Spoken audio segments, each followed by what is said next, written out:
Vice President Jejomar Binay again appeals for donations for Filipino worker Joselito Zapanta, who is on death row in Saudi Arabia. This report gives us the latest on Zapanta's case. Nais kong ibalita sa inyo ang pinakabagong development sa kaso ng ating kababayan na si Joselito Zapanta. Vice President Jejomar Binay in a press conference announced that Joselito Zapanta, the Filipino worker on death row in Saudi Arabia, has been given a 3-month reprieve by Saudi Arabia.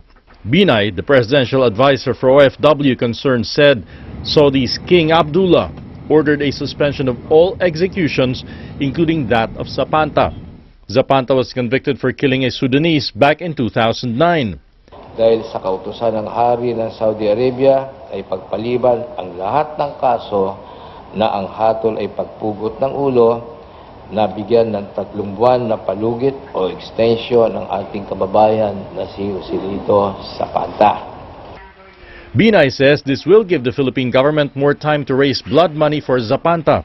Zapanta needs 44 million pesos, but so far he has only 10. On behalf of our President, President Benigno Simeon Aquino III, I would like to again extend to His Highness King Abdullah our most profound gratitude for yet another humanitarian gesture.